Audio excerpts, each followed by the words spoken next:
the previous meetings then between these sides. Of course, they met last year in the semi-final. It looked like Manchester City were home and hosed. In the end, though, Real Madrid winning it in extra time. City big favourites, 5-2 on Real Madrid, 7-4. Is this going to be fun, Frank, or is this going to be anti-climax like we've seen in the quarter-finals? Well, hopefully it's going to be fun. It's going to be stressful. It's going to be exciting because they are the two best teams in the world. That's as simply as that. And we want to see the best semi-final because it could have been the final of the Champions League, and we want to see that in the two legs and two beautiful games. You know, the bookies can say whatever they want. You know, there is one thing that we all know is that at some point City makes a mistake. That's in the history lately of the Champions League. And as high Real Madrid goes to the competition, as better they get, and as absolutely fantastic they get. So I don't know if City is going to stop the curse and finally can win the Champions League, or if Real Madrid is going to carry on, you know, winning and proving that they are the best team in the world. But what I want to see is the hell of two games, because that's what we want to see. I think I was disappointed by the games that we saw yesterday and today. By the intensity, I want to see a crazy confrontation between Real Madrid and Manchester City. It's going to be great. Nobody brings negativity to such a big game than you. Hey, no. You do this constantly. Only because we thought, right, Manchester City, Bayern Munich, this is going to be brilliant. 180 minutes of intense quality football. We were all sat here. We were all sat today going, oh, no, we had to talk to each other. Stories. Producer had the TVs in the wrong position when I came in. They set up wrong and it drove me... But no, it's Real Madrid and Bayern. Different story here. Right. Bayern haven't sacked a manager. Real Madrid haven't sacked a manager. No. Right? Bayern are clearly not happy with where they're going, and that's where you're going, by the way. But Real Madrid aren't as good as they were last year. Real Madrid were not brilliant. What's that noise?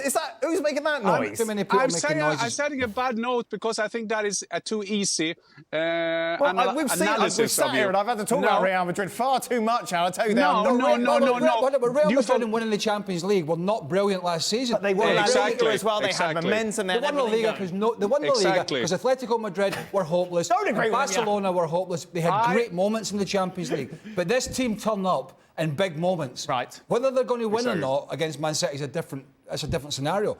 But to paint it as possibly not going to be a great two-leg. No, I want it Come to on, be. man. No, look, who would have thought... I've turned the corner in this show. I know. What's happening? Who would have thought the Bayern What's would happening? be the anti-climax, the letdown that it would be? Well, you ask the Bundesliga expert. But it was not even. I don't think today was that bad game. I think it was a very interesting game today. If you had expectation Man City had already won it. Stop being negative. When Craig Burley tells another person in the world that you are too negative, Dan, you have to go home. But secondly, I think if you want to keep working in this show, you're going to have to cheer up.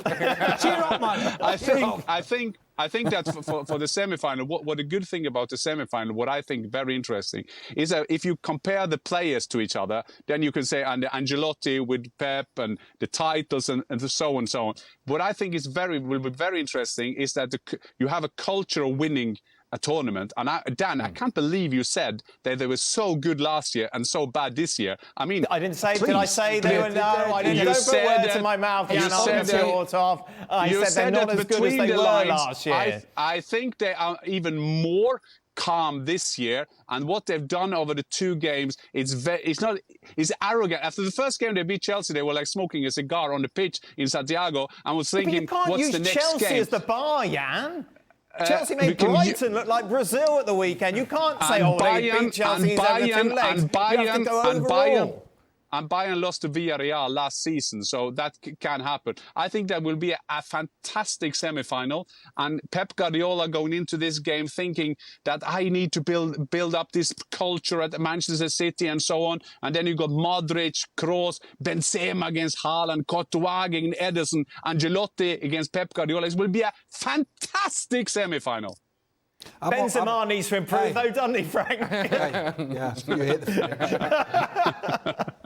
I'm almost in tears here. Sorry? Seriously, this negativity is getting me down. Oh, really? Really? I wasn't negative. It was just opening. Negative. I was opening the door to the conversation, which is now turned. Well, you could have said this is going to be an immense. Oh, game. everybody's going to be saying that. Let's try and take a let's different just try and angle. be different. No, but I think we can approach it from a different angle because we're well educated in these teams. Well, I don't know if this makes any sense at all. So brace yourselves. If this were the final, Yes. Yeah. I would pick Real Madrid. Okay. Because Real Madrid in Champions League just don't lose finals. Right. And that know-how that Jan is talking about and that experience and that feeling and all, I think that would play a far more important role if it were a one-off, just one game. Over 2 legs, I think more times than not all the time. Last year. More times than not all the time, the better team usually goes through, unless you get the final 3 minutes in which Manchester City just completely forgot how to play, how to keep the ball, how to defend.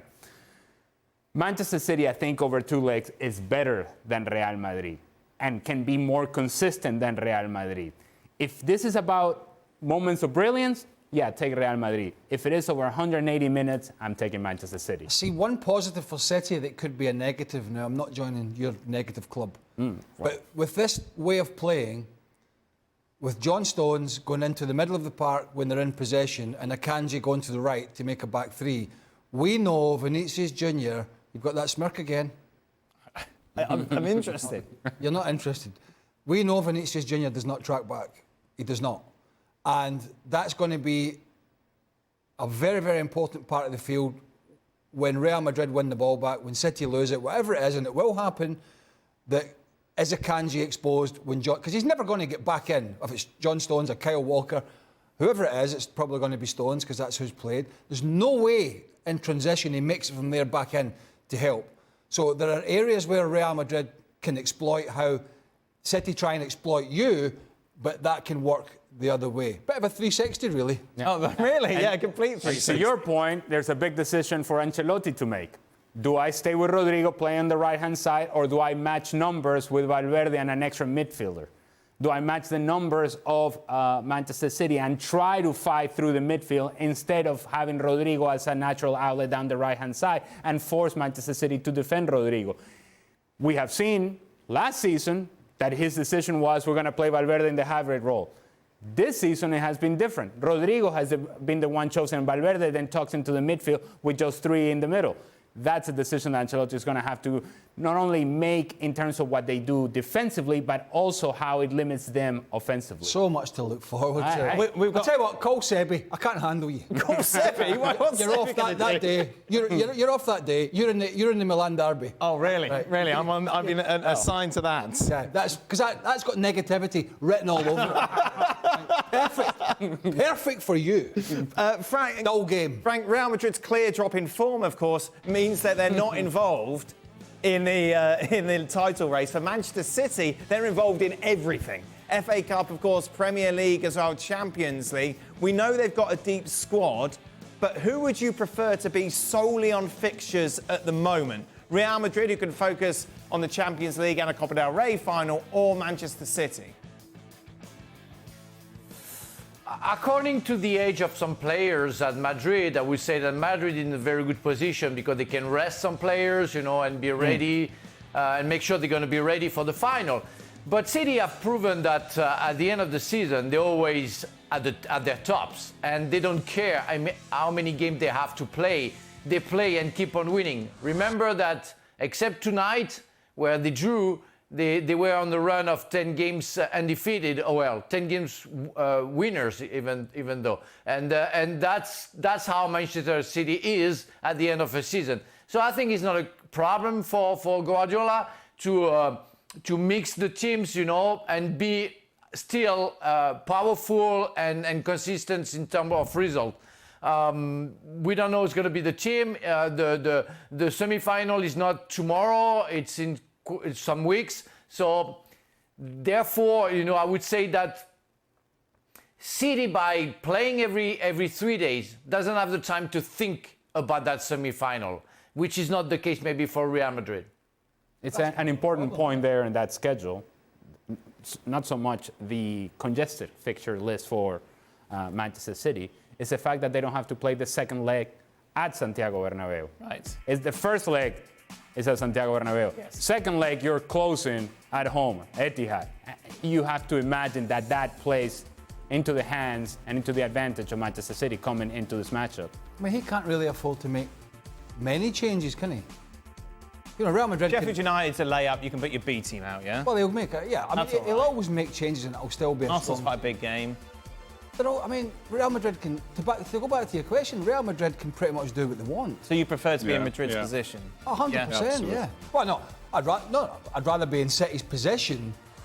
Yeah, but solely Been able to still possibly win the Champions League, Yes. an FA Cup, and a Premier League. Yeah. But in terms of the fact that Real Madrid know the league is gone, that's a preferential position in terms of player welfare and resting the players and picking and choosing. Guardiola won't play the same 11 in every game. He never does anyway. Right. Well, last three games, I think he's played the same 11. Just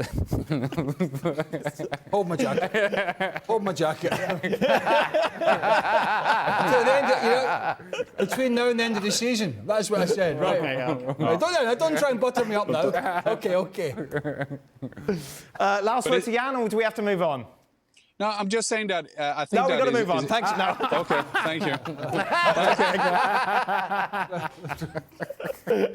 Jan, Go on, Jan. Jan, I'll punch him for you. Don't worry. I'm with you, Jan. Don't give up. I like French people, but I think that the good thing is about Pep Guardiola, and we know from his record, is that when his teams are on a run, they are really on a run. I mean, they should have won the game today because that penalty was a penalty, but it's still, they're on a run. And I think what Frank's saying, that they're winning games and they know how to rest. But I would still think that Manchester City is vulnerable because they know they're going to Fulham. It's not easy to go to Fulham. It's not like you can play whoever you want to win that game. So I would say that I will be with the advantage of Real Madrid in the program. They have till the semi-final, but it's 1 month, isn't it? 1 month, 3 weeks. A lot of things can happen in football before that. By the way, he made changes against Leicester. Oh, there you go. There you go. Oh, you looked it up? Yeah, No, I didn't- absolutely. Yeah, looked it up. Looked it up. No, looked it up. I haven't got time yet. I was in the process of looking it up, but he made changes against Oh, Leicester. how do you know that then? Because someone getting you- no, nobody got me here. They're not that bright. They're not sharp enough. Right. I figured it out myself. Okay, well, good. Well done. Well, thank you very much for watching ESPN on YouTube. For more sports highlights and analysis, be sure to download the ESPN app. And for live streaming, premium content, and let's not forget as well, ESPN FC 7 days a week. Subscribe to ESPN Plus.